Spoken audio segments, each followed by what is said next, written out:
At 05:30 on June 4, 1942, First Lieutenant Daniel Iverson climbed into the cockpit of Douglas SBD-2 Dauntless Bureau Number 2106 on Eastern Island, Midway Atoll, watching his squadron commander, Major Lofton Henderson, brief 16 Marine pilots for an attack they probably wouldn't survive.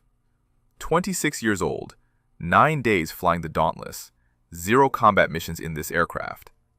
The Japanese had sent 4 aircraft carriers and 108 Mitsubishi Zeros to invade Midway.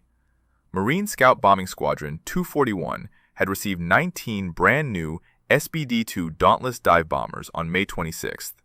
9 days to learn an aircraft before flying it into the most important naval battle of the Pacific War. Most of the pilots were second lieutenants straight from flight school.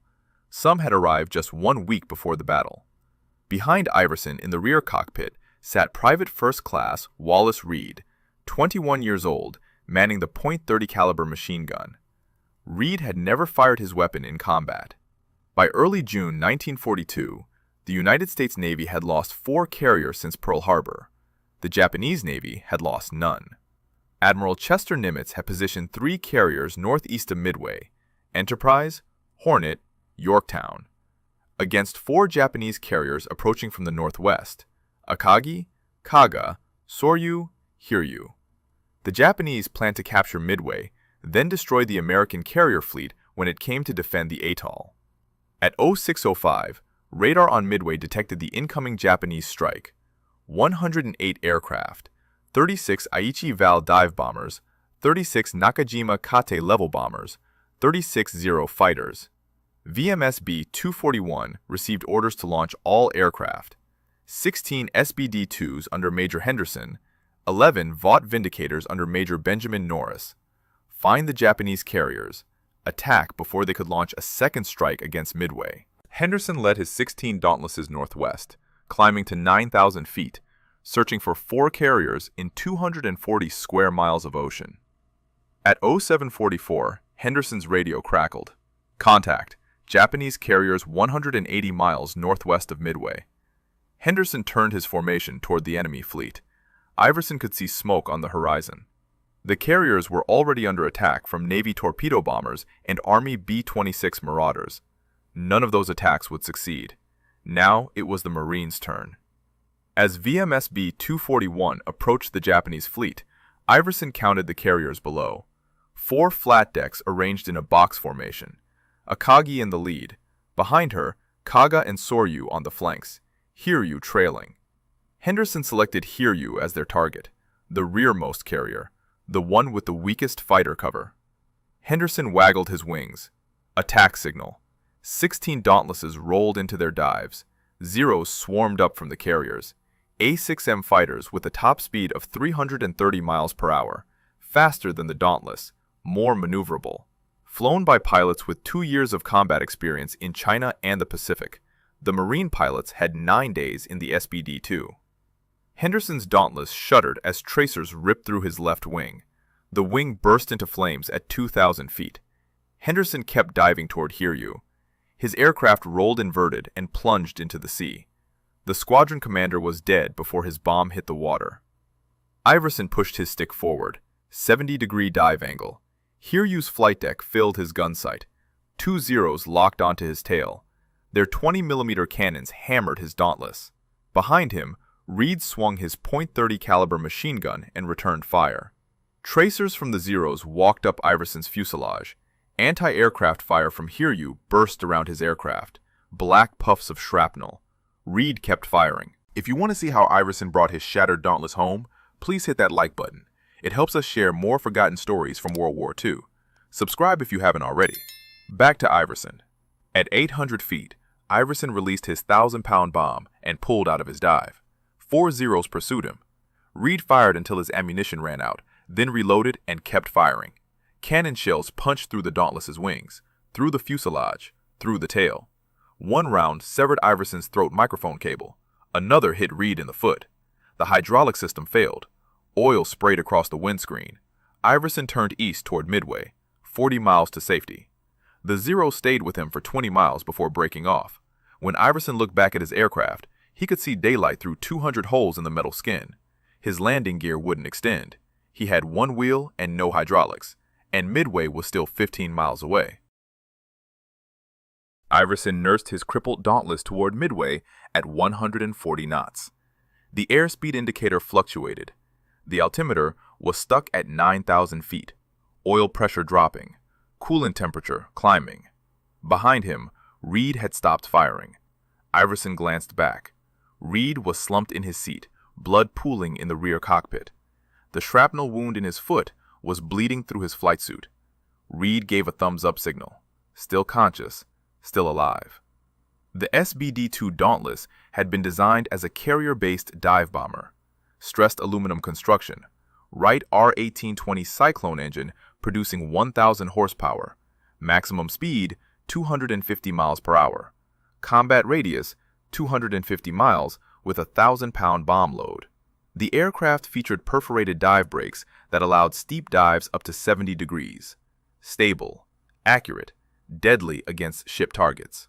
But the SBD-2 had one critical weakness: no armor protection for the pilot or gunner, no self-sealing fuel tanks. A single 20mm cannon shell could punch through the thin aluminum skin and destroy vital systems. Iverson's Dauntless had absorbed dozens of cannon shells. The rudder cables were severed. The elevator controls barely responded. The right aileron hung at an odd angle. Wind screamed through the holes in the fuselage. The engine temperature gauge climbed into the red zone. 12 miles to Midway. The engine was overheating. If it seized before he reached the runway, he and Reid would ditch in the ocean. Rescue might take hours. Reid was losing blood. At 10 miles out, Iverson spotted Eastern Island. The runway stretched 3,600 feet across the coral atoll, shorter than a carrier deck. No arresting cables, no margin for error. Iverson circled the field once. The tower operators could see his Dauntless. They could see the damage. They fired green flares. Emergency landing cleared. Iverson lined up for final approach. He pumped the landing gear handle. Nothing. The hydraulic system was completely destroyed. He would land on one wheel and his belly. Corporal Gasper Buffa stood on the flight line watching aircraft return from the attack. Buffa was the plane captain for Bureau Number 2106. His job was maintaining Iverson's aircraft, keeping the engine running, checking the control surfaces, loading the bombs. Buffa had watched 16 Dauntlesses take off 3 hours earlier. Now he counted the returning aircraft. 1, 2, 3, 4, 5, 6, 7. Where were the others?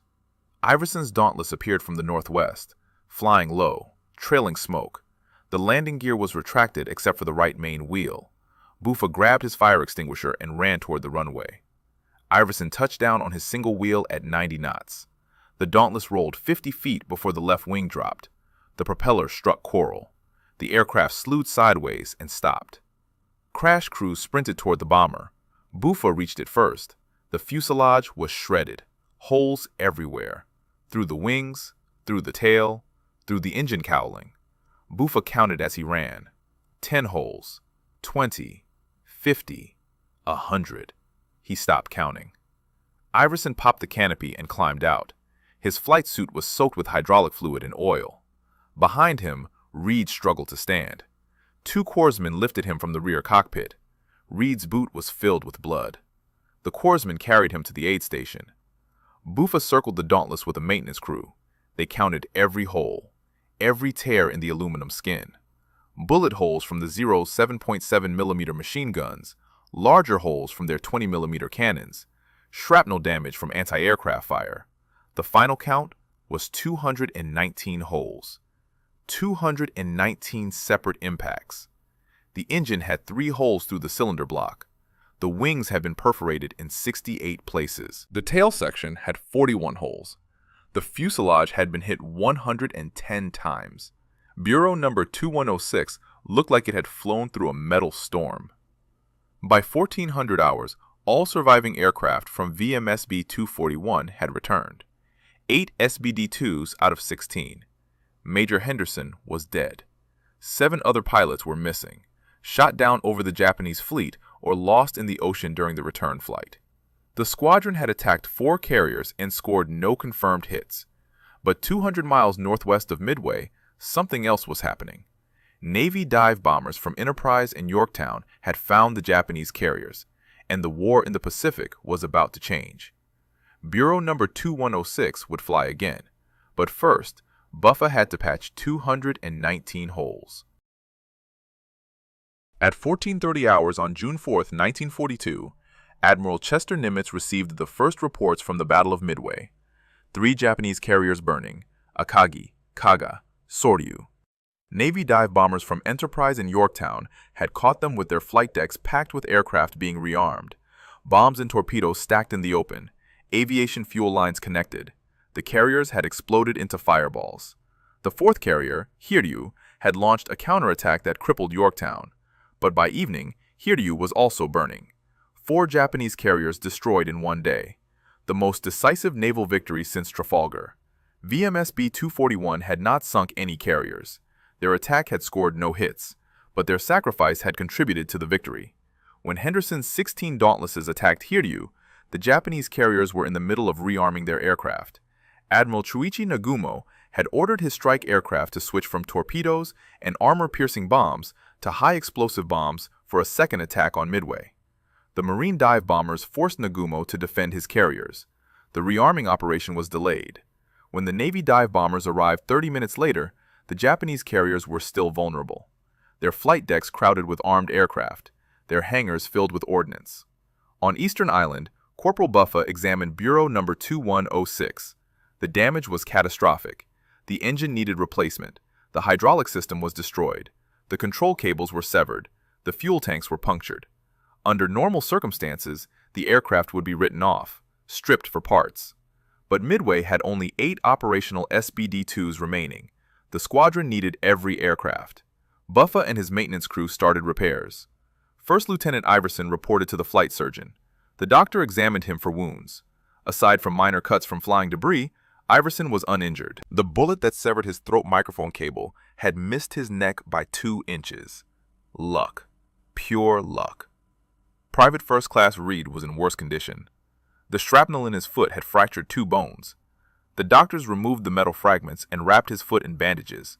Reid would recover, but he wouldn't fly combat missions for at least 6 weeks. On June 5th, SBD-2 launched 11 aircraft for a second attack, 6 operational SBD-2s and 5 Vindicators. Their target was the Japanese cruiser Mikuma, crippled and burning 200 miles northwest of Midway. The attack was more successful than the first. Captain Richard Fleming's Vindicator was hit by anti-aircraft fire during his dive. Fleming's aircraft burst into flames. He maintained his dive, released his bomb, and crashed into the sea just aft of Mikuma. Fleming was awarded the Medal of Honor posthumously. Mikuma sank the following day. Bureau Number 2106 remained on the flight line. Buffa and 6 mechanics worked 18-hour shifts. They patched the holes with aluminum sheet metal. They replaced the hydraulic lines. They installed new control cables. They rebuilt the landing gear mechanism. The engine was beyond repair. 3 cylinders cracked. The crankshaft damaged. Buffa requested a replacement engine from the supply depot. None available. Every spare Wright R-1820 Cyclone engine had been shipped to Pearl Harbor for the carrier squadrons. Bureau Number 2106 would wait. By mid-June, the Battle of Midway was over. The Japanese had lost 4 carriers, 1 heavy cruiser, and 248 aircraft. 3,057 Japanese sailors and airmen were dead. The United States had lost 1 carrier, 1 destroyer, and 145 aircraft. 307 American sailors, Marines, and airmen were killed. The strategic balance in the Pacific had shifted.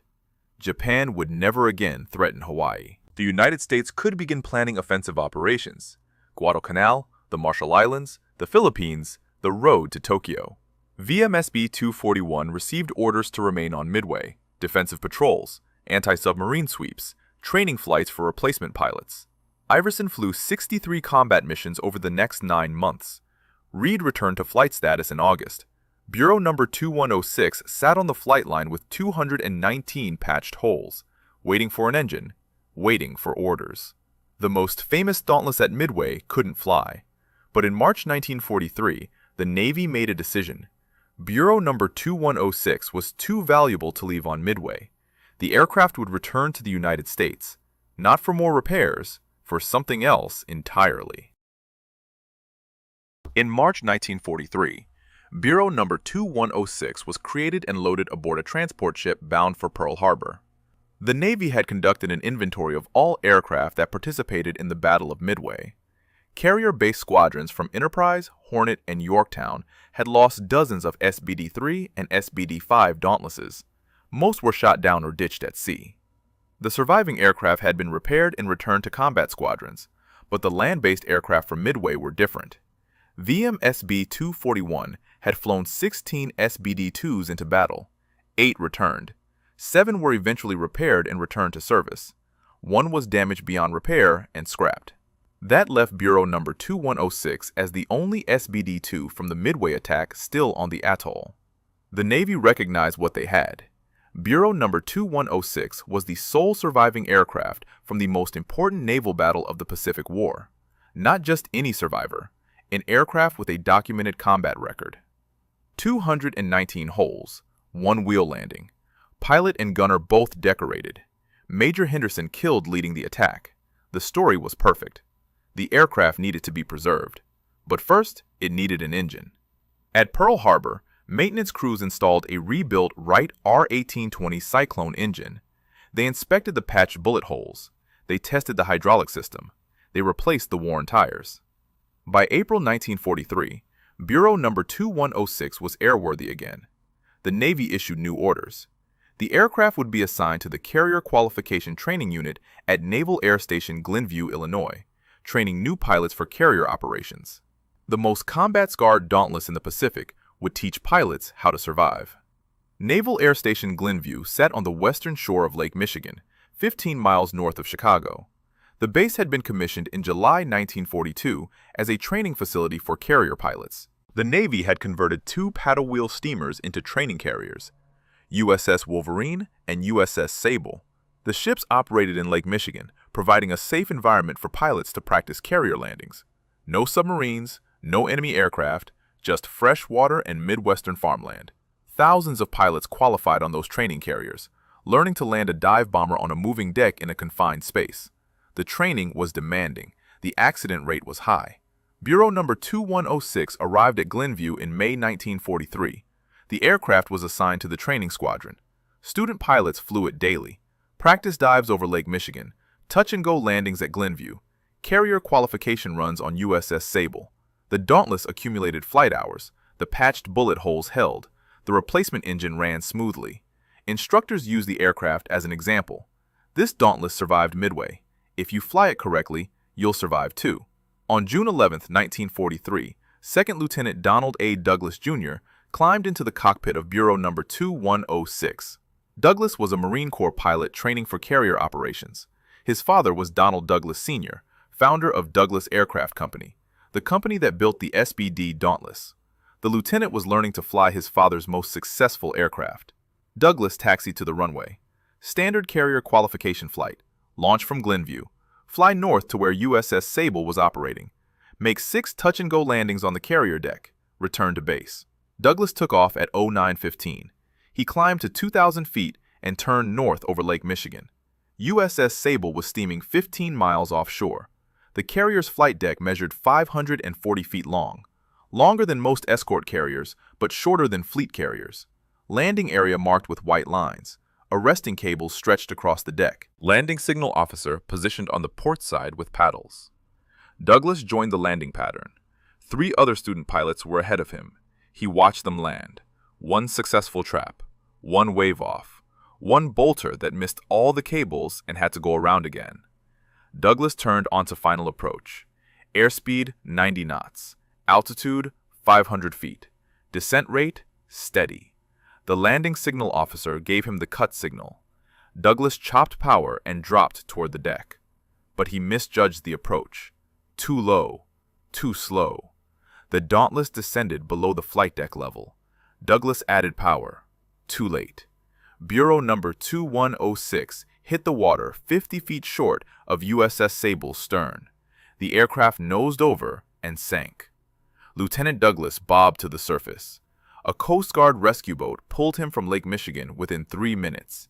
He was cold, shaken, uninjured. Bureau number 2106 was gone, 420 feet below the surface. The sole surviving aircraft from the Battle of Midway had just become a permanent resident of Lake Michigan. Bureau number 2106 settled onto the bottom of Lake Michigan at a depth of 420 feet. The water temperature at that depth was 38 degrees Fahrenheit year-round. Cold, dark, stable. The Dauntless came to rest upright on the soft lake bottom. Silt covered the wings within weeks. The aluminum fuselage corroded slowly in the fresh water, much slower than it would have in salt water. The aircraft sat undisturbed for 51 years. One of dozens of training aircraft that crashed into Lake Michigan during World War II. The Navy lost 61 aircraft in the lake during carrier qualification training. Most were never recovered. The Navy closed Naval Air Station Glenview in 1945. The training carriers USS Wolverine and USS Sable were decommissioned and scrapped. The carrier qualification program moved to Pensacola and other coastal bases. Lake Michigan returned to commercial shipping and recreational boating. Below the surface, Bureau number 2106 remained, the most famous dive bomber in American history, forgotten on the lake bottom. The Navy had lost track of the aircraft's location. Crash reports from 1943 documented the approximate coordinates, but precise navigation equipment didn't exist in wartime. The crash site could be anywhere within a 5-square-mile area. In the 1980s, underwater archaeologists began searching for World War II aircraft in Lake Michigan. Side-scan sonar revealed dozens of wrecks: TBF Avengers, F-4F Wildcats, F-6F Hellcats, SBD Dauntlesses, all victims of training accidents, all preserved in the cold, fresh water. The aircraft were historically significant. Training losses accounted for more American pilots killed during World War II than combat losses in some theaters. Each wreck represented a young pilot learning to fly. Some survived the crashes, some didn't. In 1994, the Naval Historical Center launched a recovery program. The goal was to salvage aircraft from Lake Michigan for museum displays. The program focused on rare aircraft types, aircraft with documented combat records, aircraft that could tell important stories. Bureau number 2106 was at the top of the list, the sole surviving Dauntless from the Battle of Midway, an aircraft with 219 documented bullet holes. If the Navy could find it, if they could raise it, if the cold water had preserved it. A commercial salvage company contracted by the Navy began searching in May 1994. They used side-scan sonar to survey the bottom. The sonar painted images of the lake floor, rocks, debris, shipwrecks from the 1800s, and aircraft. Lots of aircraft. The team found 6 SBD Dauntlesses in the search area. All crashed between 1942 and 1945. All sitting upright on the bottom, all remarkably intact. But which one was Bureau number 2106? The salvage team deployed a remotely operated vehicle, a small submarine with cameras. The ROV descended to the first wreck. The camera revealed a Dauntless with its canopy missing. Bureau number painted on the tail was illegible. The ROV moved to the second wreck, another Dauntless, Bureau number visible, not 2106. The third wreck, fourth wreck, fifth wreck, none matched. The sixth wreck sat 420 feet down. ROV cameras showed an SBD-2 with the canopy closed. The paint was faded but visible.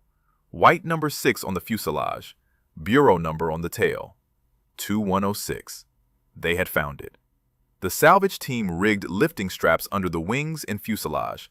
A crane barge positioned directly above the wreck. On August 16, 1994, the crane began lifting. Slowly, 5 feet per minute. The aircraft rose through 420 feet of cold, dark water. As it approached the surface, divers swam down to guide it. The Dauntless broke the surface at 13:15 hours, 51 years, 2 months, and 5 days after it sank. Water poured from the cockpit. Silt covered the wings. Zebra mussels encrusted the propeller, but the aircraft was intact. The crane lifted Bureau number 2106 onto the barge deck. The salvage team examined the fuselage. The 219 bullet holes were still visible, patched with aluminum sheet metal by Corporal Buffa 51 years earlier. The patches had held. The cold, fresh water had preserved the aircraft better than anyone expected. The engine was seized. The instruments were corroded. The rubber tires had deteriorated, but the airframe was solid. The control surfaces were attached. The wings were straight. Bureau Number 2106 could be restored. The National Naval Aviation Museum in Pensacola, Florida, would do the work. But first, they needed to understand what they had. 219 holes told a story. The museum wanted to tell it correctly. Bureau Number 2106 arrived at the National Naval Aviation Museum in Pensacola, Florida in September 1994. The aircraft was transported by flatbed truck from Chicago, still dripping Lake Michigan water, still covered in zebra mussels. The museum's restoration team unloaded the Dauntless and moved it into a restoration hangar. They had restored dozens of World War II aircraft, Wildcats, Corsairs, Hellcats, but this Dauntless was different. This aircraft had a documented combat history. Every bullet hole needed to be preserved. Every repair needed to be documented. The restoration would take 7 years. The team began by cataloging the damage. They photographed every bullet hole, every patch, every dent. They measured the diameter of each hole, 7.7 millimeter holes from Zero machine guns, 20 millimeter holes from Zero cannons, irregular shrapnel holes from anti-aircraft fire. The holes were concentrated in specific areas. The tail section had 41 holes. The Zeros had attacked from behind. The wings had 68 holes, concentrated near the wing roots where the fuel tanks were located. The fuselage had 110 holes. Some passed completely through both sides of the aircraft. The restoration team found evidence of Corporal Buffa's emergency repairs. Aluminum patches riveted over the larger holes, control cables spliced and reconnected, hydraulic lines bypassed with temporary fittings. The patches had been applied quickly, combat repairs, good enough to make the aircraft flyable, not pretty, but effective. The museum decided to preserve some of Buffa's patches, physical evidence of field maintenance under combat conditions. The engine was removed and disassembled. The 3 cracked cylinders were still visible, damage from the Battle of Midway. The replacement engine installed at Pearl Harbor in April 1943 had logged only 64 flight hours before the Lake Michigan crash. Low hours for a wartime engine. But the cold water and 51 years of submersion had destroyed the internal components. The museum installed a different Wright R-1820 Cyclone engine. Period correct, same model, but not the original. The instrument panel was corroded beyond repair, gauges seized, wiring deteriorated. The museum fabricated a new instrument panel using photographs of SBD-2 cockpits from 1942. They installed period instruments, airspeed indicator, altimeter, fuel gauge, engine temperature gauge, the same instruments Iverson would have seen on June 4, 1942. The exterior paint was almost completely gone, faded by 51 years of cold water. The museum's research team studied photographs of VMSB-241 aircraft taken at Midway in May and June 1942.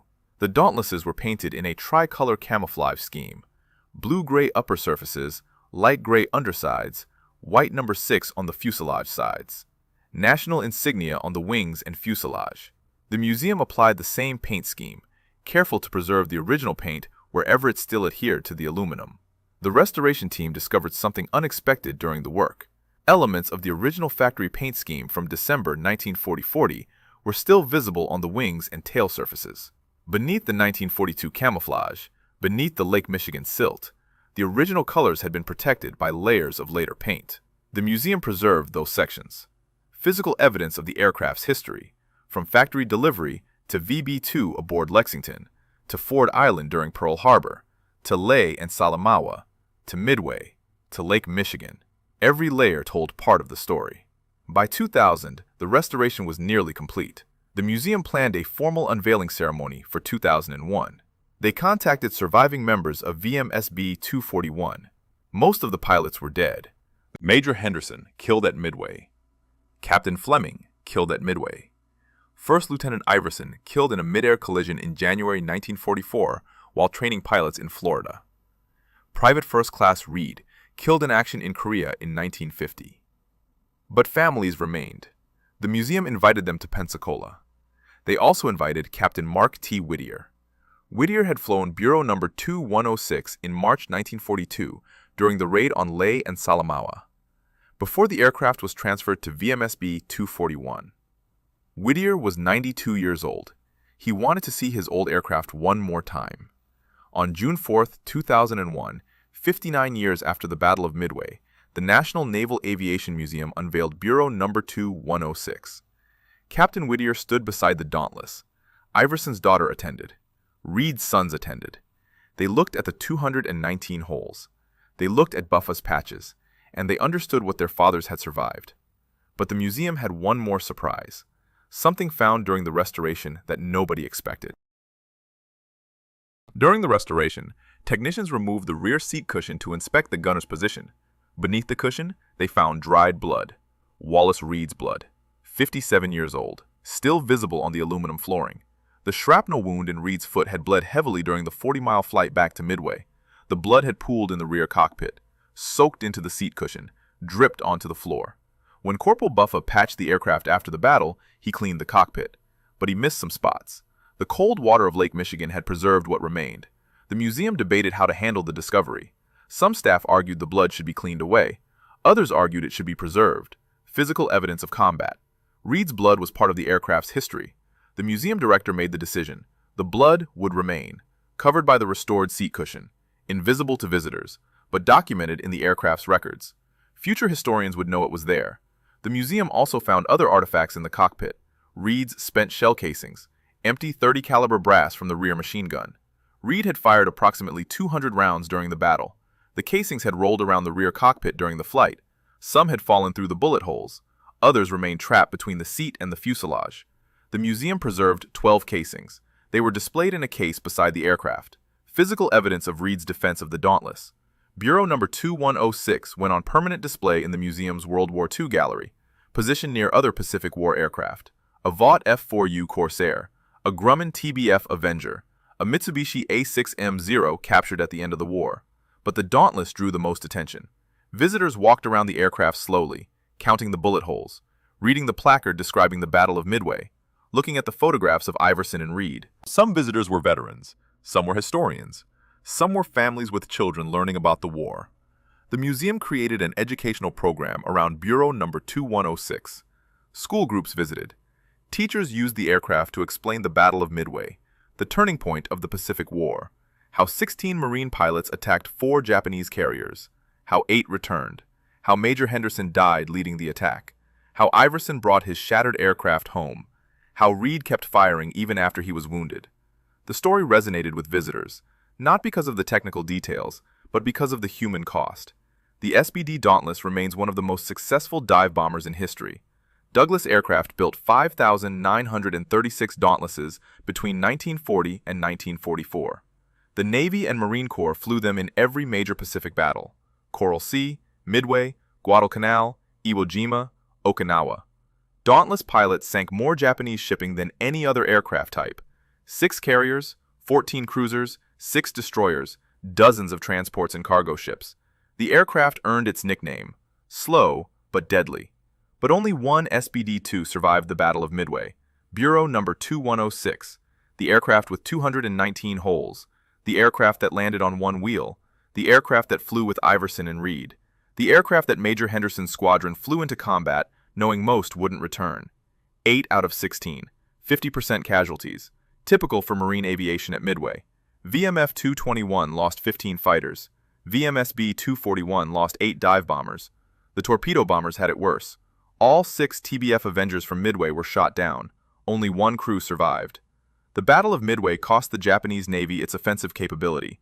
4 carriers destroyed, 248 aircraft lost. Most of Japan's experienced carrier pilots killed. The Imperial Japanese Navy never recovered. After Midway, Japan fought defensively, retreating from island to island, losing aircraft and pilots faster than they could be replaced. The United States built more carriers, trained more pilots, produced more aircraft. Essex-class carriers, Independence-class carriers, hundreds of Dauntlesses, thousands of Hellcats. The industrial advantage became overwhelming. Bureau Number 2106 represents that turning point, the moment when American forces stopped losing and started winning, the moment when individual courage and sacrifice changed the course of history. Iverson and Reid didn't sink a carrier. Their bomb missed, but they survived. They brought their aircraft home. They proved the Dauntless could absorb punishment and keep flying.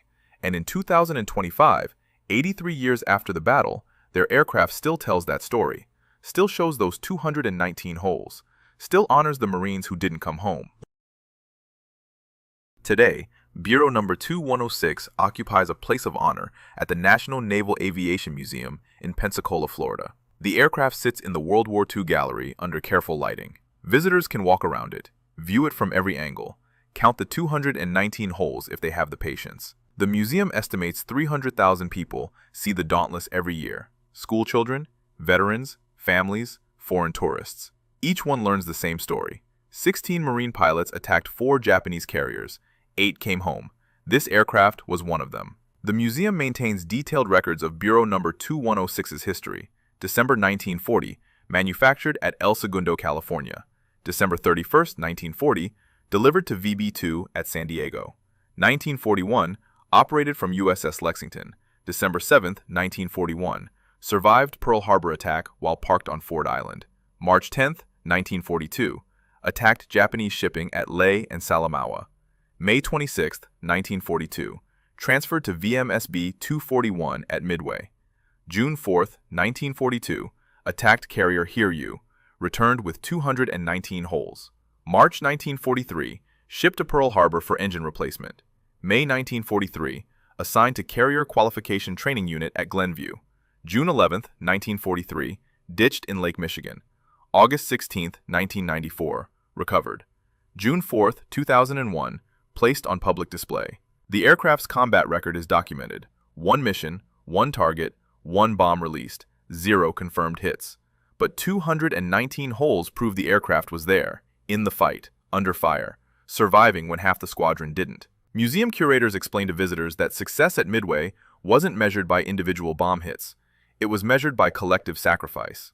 VMSB-241 attacked knowing they would lose aircraft. They attacked anyway. They forced the Japanese to defend their carriers. They delayed the rearming operation. They created the opportunity for the Navy dive bombers that followed. First Lieutenant Daniel Iverson died on January 22, 1944. He was training student pilots at Naval Air Station Vero Beach, Florida. 2 aircraft collided during a gunnery exercise. Iverson's Dauntless and another trainer crashed. Both pilots were killed. Iverson was 28 years old. He had survived Midway, survived Guadalcanal, received the Navy Cross, received the Silver Star. He died teaching other pilots to survive. His daughter Dana was 6 months old. Private First Class Wallace Reid survived the war. He recovered from his foot wound, returned to combat duty, flew missions in the Solomon Islands campaign. After the war, he joined the Army. When the Korean War began in June 1950, Reid deployed with the 2nd Infantry Division. He was killed in action on September 15, 1950, during the Incheon invasion. Reid was 30 years old. He had survived 219 bullet holes at Midway. He didn't survive Korea. Major Lofton Henderson died on June 4, 1942. His body was never recovered. Lost at sea northwest of Midway.